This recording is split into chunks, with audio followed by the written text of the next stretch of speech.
자, 이번엔 1차원 충돌을 좀 복잡하게 살펴보겠습니다.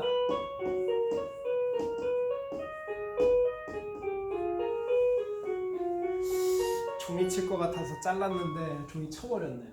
녹화 중에. 자, 1차원 충돌을 좀 복잡하게 살펴볼 건데요. 무슨 얘기냐면 관점을 좀 바꿔보겠다라는 겁니다. 충돌하는 관점을 좀 바꿔보겠다라는 건데, 우리 아까 전에 살펴봤던 건 이런 방식이었습니다. A라는 물체랑 B라는 물체가 서로 따로 움직입니다. A라는 물체도 이렇게 움직일 수 있고요. B라는 물체도 이렇게 움직일 수 있습니다. 자, 우리가 이런 식으로 충돌을 바라보는 이유는 무엇 때문이냐 하면, 우리가 이 충돌 과정을 밖에서 바라보고 있기 때문입니다. 무슨 얘기냐? 도로에서 교통사고가 난다라고 생각해 봅시다. 도로에서 일어날 수 있는 가장 극적인 충돌 과정인데요. 도로에서 교통사고가 날 때 그 교통사고를 우리가 이렇게 밖에서 바라본다라고 생각하면 됩니다. 그러면 두 차가 서로 따로 움직이다가 부딪히겠죠. 그리고 나서 서로 따로 움직이게 될 것입니다. 자, 근데 이렇게 보지 않고요. 관점을 바꿔보겠다라는 겁니다. 무슨 얘기냐 하면 A라는 물체랑 B라는 물체가 이렇게 있는데 원래는 밖에서 이렇게 바라봤지만 그게 아니라 내가 A에 타 있겠다라는 겁니다. 이렇게 타 있겠다고요. 교통사고 나는 두 차 중에 하나에 내가 이렇게 타 있겠다라는 겁니다. 그러면 내가 보는 움직임은 좀 달라질 겁니다. 혹시 그 맨인 블랙 박스나 아니면 뭐 교통사고 영상 같은 거 인터넷에서 보신 적이 있는지 모르겠는데, 뭐 이런 표현 쓰면 안 되지만, 이런 표현 사실 좋은 표현은 아닙니다. 근데 인터넷상에서 뭐 자란이라고 검색하면 다양한 사고 유형이 나타날 겁니다. 블랙박스 영상들이 나타날 건데, 그 영상을 생각해 보면 됩니다. 그 영상에서는 대체적으로 블랙박스 영상으로 대상이 이렇게 다가올 겁니다. 대상이 이렇게 다가와서 충돌을 할 거고요. 그리고 나서 다시 이 녀석이 이렇게 움직일 겁니다.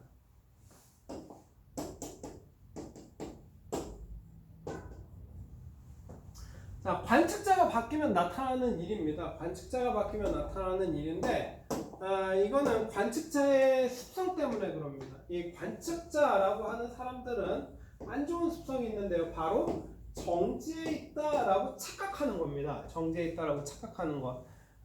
뭐 지금 이 동영상을 다양한 자세로 시청하고 있겠죠. 어떤 학생들은 책상에 앉아서 볼 것이고, 어떤 학생들은 뭐 침대에 누워서 볼 수도 있고요. 다양한 자세로 볼 수 있는데, 돌아다니는 친구들 말고요. 뭐 버스를 타거나 뭐 이런 돌아다니는 친구들 말고 앉아있는 상태에서 한번 생각해 봅시다. 내가 책상 앞에 앉아있다. 내 책상 앞에 앉아있으니까 나는 움직이나요? 안 움직이나요?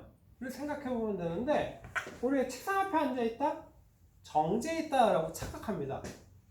지금 창밖을 봤을 때에도 고정되어 있기 때문에 나는 정지해 있다 라고 착각하는 것이죠. 근데 문제가 뭐냐? 우리 지난 시간에 여러 가지 힘을 다루면서 했던 얘기인데, 지구가 돌고 있죠. 지구가 돌고 있으니까 지구에 붙어 있는 나는 지구를 따라서 회전하고 있는 겁니다. 대략 한 초당 80m 이상 진행을 할 겁니다. 80, 90m 정도 진행할 건데, 초당 80m씩 어마어마하게 빠른 속도로 움직이고 있음에도 불구하고 나는 멈춰 있다라고 이야기를 하죠. 근데 지구만 생각했을 때 초당 80m입니다. 우리 태양을 중심으로 공전하고 있죠. 태양을 중심으로 공전까지 생각하면 초당 수십 킬로미터씩 진행하고 있는 겁니다. 초당 수십 킬로미터를 진행함에도 불구하고 우리는 정지해 있다라고 착각한다라는 겁니다. 즉, A 입장에서 보기에는 자기는 정지 상태를 유지한다라는 거죠. 그러면 충돌 과정에서 발생할 수 있는 모든 운동 상태는 이겁니다. B가 와서 나한테 부딪히고 그리고 나서 되돌아가더라라는 것이죠. 자, 그렇게 되면 이 사람 A에 타고 있는 관찰자가 보는 세상에서의 에너지를 좀 생각해 볼 수 있습니다. 에너지. 자, 첫 번째 에너지에 대해서 생각해 보면 대문자 이로 쓰는 거 두 가지입니다. 아인슈타인 아니면 에너지. 자, 일반적인 표기가 아니고요. 그 에너지는 보통 그런데 아인슈타인은 귀찮아서 나만 그렇게 쓰는 겁니다. 자, 에너지에 대해서 우리는 세 가지 정도로 나눠서 생각해 볼 수 있습니다. 세 가지 정도로 나눠서 생각해 볼 수 있는데요. 첫 번째는 에너지가 보존된다라는 것이죠.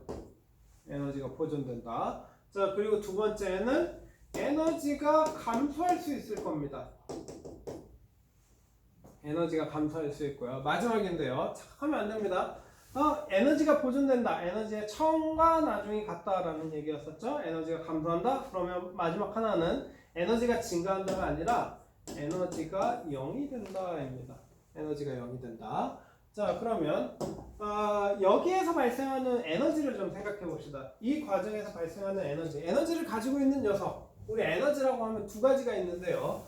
첫 번째는 운동 에너지가 있을 거고요. 그리고 위치 에너지가 있을 겁니다. 충돌 과정을 통해서 높낮이의 변화가 없다라고 하면 궁극적인 에너지는 운동 에너지로 결정이 될 건데요. 움직이는 녀석이 지금 B만 존재하죠.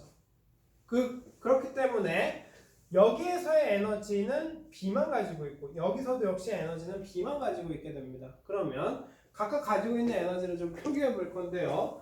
운동 에너지를 표기하기 위해서는 일단 속도를 표기해야 되는데 이 속도가 문제입니다. 이 속도라고 하는 것은 A가 보는 B의 속도가 되겠죠. 그리고 역시 이 속도 역시 마찬가지입니다.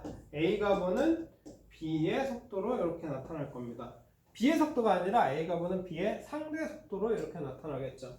자, 그렇게 되면 에너지를 써보면 이렇게 될 겁니다. 여기에서의 에너지는 MB의 질량의 2분의 1 곱하기 VAB의 제곱 이렇게 말이죠. 자, 그리고 여기서의 에너지는 이렇게 됩니다. 2분의 1 MB의 VAB 프라임의 제곱. 자, 그러면 하나씩 수식으로 완성시켜 보겠습니다. 자, 첫 번째인데요. 에너지가 보존된다라는 얘기는 2분의 1 MP의 VAB의 제곱이랑 2분의 1의 MP의 VAB 프라임의 제곱이 같다라는 것이 되겠죠. 자, 그러면 양쪽에 같은 거 있으니까 이렇게 지우고 시작할 수 있을 겁니다. 자, 그리고 루트 역시 떼도 되겠죠. 얘 떼도 되겠죠. 루트 씌워가지고 제곱. 자, 그렇게 되면 에너지가 보존된다라고 할 때 나타나는 규칙성은 VAB의 크기랑 VAB 프라임의 크기가 같다라는 것이 될 겁니다. 자, 그래서 얘를 조금 다른 표현으로 정리하겠습니다. 그러면 VAB를 VAB로 나눠볼 수 있겠죠. 그 결과를 우리 E라고 쓰고 E는 VAB분의 VAB 프라임인데요. 첨자를 바꿀 겁니다. 얘만 좀 바꿀 겁니다. 어떻게 바꿀 거냐? BA 이렇게. 자, 요 첨자가 바뀌는 이유인데요. 첨자가 바뀌는 이유는 지금 충돌 과정에서 생각해 보면 B가 가까이 왔다가 멀어져야 되죠. 그래서 무조건 속도가 바뀝니다. 무조건 속도가 바뀌는데요. 자, 그렇게 되면 이렇게 쓸 수 있겠죠. 마이너스 VAB 프라임. 자, 그러면 얘는 풀면 이렇게 될 겁니다. 마이너스에 VB 프라임 마이너스 VA 프라임 이렇게 쓸 거고요. 얘는 다시 마이너스를 집어넣어주면 VA 프라임 마이너스 VB 프라임 이렇게 바뀌겠죠. 그러면 얘는 다시 줄이면 BA의 프라임 이렇게 고칠 수 있는 겁니다. 그래서 얘를 이렇게 집어넣었다라고 보면 됩니다. 자, 두 번째인데요. 에너지가 감소된다? 어차피 지울 거 빼고 쓰겠습니다. 그러면 VAB 제곱 B 당연히 VAB 프라임의 제곱보다 커지겠죠. 자, 그러면 역시 마찬가지입니다. 이 녀석의 절대값 VAB의 절대값이 VAB 프라임의 절대값보다 클 거고요. 그러면 얘를 역시 마찬가지 방식으로 정리하면 이렇게 정의될 수 있겠죠. E는 VAB 분의 정리하면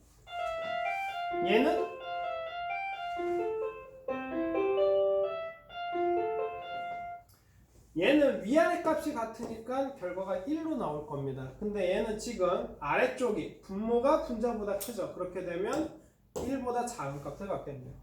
분명한 사실은 0보다는 클 겁니다. 자, 그럼 마지막인데요. 마지막을 살펴보면 에너지가 0이 된다. 그럼 얘 볼 필요 없죠. 무슨 얘기냐? 충돌 후에 에너지가 0이 됐다라는 얘기는 VAB 프라임이 0이 됐다라는 얘기입니다. 근데 얘 자체도 역시 마찬가지로 똑같이 맞추기 위해서 2로 나타내 보겠습니다. AB, V, B, A 프라임. 그러면 얘 역시 0이 되겠죠. 자, 이거 뭐냐면 충돌의 종류를 지금 나눈 겁니다. 충돌의 종류를. 이제 다시 되돌아가 보겠습니다. 무슨 얘기냐?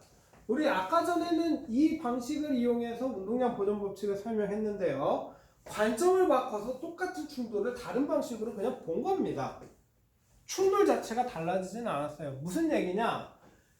이렇게 본 결과나 우리가 지금 방금 전에 이야기한 이 결과나 이렇게 본 결과나 이렇게 본 결과는 같아야죠. 똑같은 상황을 본 거니까. 그러면 이 얘기를 여기에서 끌어가서 사용할 수도 있다라는 겁니다. 그래서 이 에너지가 보존되는 충돌의 조건은 2가 1이 된다. 이를 우리는 반발계수라고 부를 겁니다. 그래서 이 반발계수 값을 이용하면 충돌의 종류를 나눌 수 있는데요. 반발계수가 1이 돼서 에너지가 보존되는 충돌을 우리는 탄성 충돌, 반발계수가 1보다 작아서 에너지가 감소하는 충돌을 우리는 비탄성 충돌, 반발계수가 0이 돼서 나중 에너지가 0이 되는, 즉 상대적인 운동이 사라져버리는 이런 충돌을 우리는 완전 비탄성이라고 부를 겁니다. 근데 책에 따라서 나는 보통 이렇게 이야기를 하는데요. 책에 따라서입니다. 책에 따라서는 이 표현이 좀 달라질 수 있습니다. 얘를 완전 탄성, 얘를 그냥 탄성, 얘를 비탄성이라고 부르는 책들이 존재합니다. 그래서 문제풀이 할 때는 저것 중에 무엇인지 생각해야 되는데요. 사실 용어는 중요하지 않습니다. 상황이 어떤가, 그리고 그때 수학적인 관계가 어떻게 나타나는가, 요거를 바라보면 된다라고 생각하면 될 겁니다. 사실 이 반발계수를 정의하는 이유는 그 충돌 과정을 나누려는 것도 있지만요. 충돌 과정에서 발생하는 일을 조금 편하게 다루기 위해서 반발계수를 정의하는 것도 있습니다. 무슨 얘기냐면 반발계수의 정의는 VAB 분의 VBA 프라임, 얘를 풀어서 쓰겠습니다. 상대속도식을 풀어서 쓰면 VB-VA 분의 VA 프라임 마이너스 VB 프라임, 이렇게 될 건데요. 이 상태에서는 크게 유용하지 않은데요. 만약 충돌 과정에서 움직이지 않는다면, 충돌 과정에서 움직이지 않는 물체가 있다면입니다. 청지에 있다면. 이런 물체가 있나요? 충돌하는데 움직이지 않는 물체. 충돌 과정에서 움직이는 물체. 우리 충돌하면 다 움직인다라고 생각하지만 정지해 있는 녀석들이 있습니다. 대표적인 녀석 두 가지만 살펴볼 건데요. 첫 번째는 벽이고요. 또 하나는 바닥입니다. 그렇죠? 자, 그러면 벽에 충돌하는 상황을 좀 살펴보면은요. 좀 이따 보겠습니다.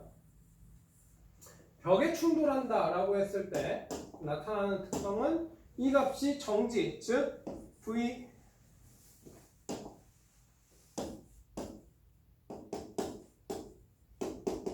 모두 0으로 작용할 거라 사라질 거고요. 반발계수가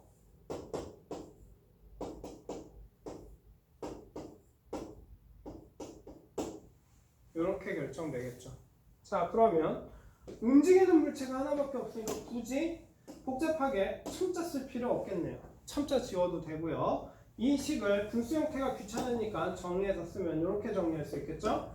v 프라임 대신에 그냥 제로로 붙이겠습니다. 마이너스 2v 제로입니다. 무슨 얘기냐? 반발계수를 안다면 벽에 대해서 공을 이렇게 던질 겁니다. 공을 이렇게 던질 건데요. 반발계수를 안다면 던졌을 때 되튀어나오는 충돌 후에 이 공이 이렇게 튀어나오겠죠? 이때 이 속도를 그냥 알 수 있다라는 겁니다. 자, 그리고 바닥과 충돌하는 과정도 역시 마찬가지인데요. 농구공 생각해 보시면 좋습니다. 농구공 놓으면 얘가 떨어지겠죠? 그리고 나서 바닥에 붙는 게 아니라 튕겨서 올라올 겁니다. 자, 그렇게 되면 처음 높이랑 나중 높이가 이렇게 발생할 건데요. 둘 사이의 관계도 역시 반발계수를 이용하면 쉽게 찾아낼 수 있습니다. 원래는 복잡한 과정을 거치는데요. 뭐냐면 얘가 A0라고 하면 여기에서 떨어지기 직전, 충돌하기 직전의 속도를 구할 수 있죠. 루트 2gh0 이것이 v0가 될 거고요. 되튕겨지는 속도를 최종 높이 h를 이용해서 역시 이야기할 수 있습니다. v는 루트 2gh 이렇게요. 자, 근데 반발계수를 알면 충돌 직전과 충돌 직후 사이의 속도 관계를 알 수 있다라고 얘기했죠. v는 마이너스 2v0인데 지금 방향성은 부호로 고려해서 지웠다라고 생각하고 값을 좀 집어넣어 보면 이렇게 바뀔 겁니다. 나중 속도는 루트 2gh인데요. 여기에 반발계수에 루트 2gh0가 있는 거죠. 자, 그러면 양쪽을 제곱하겠습니다. 루트 귀찮으니까 양쪽을 제곱하면 통째로 제곱하면 루트 지어지겠죠? 루트 지어질 거고 2는 제곱으로 바뀔 겁니다. 자, 그러면 양쪽에 공통적으로 있는 녀석이 나타났죠? 2g 얘네들 이렇게 지울 수 있을 겁니다. 그러면 식 정리하면 이렇게 되겠네요. h제곱은 2제곱 h0의 제곱. 틀렸네요. 제곱이 왜 붙죠? 루트 붙였는데.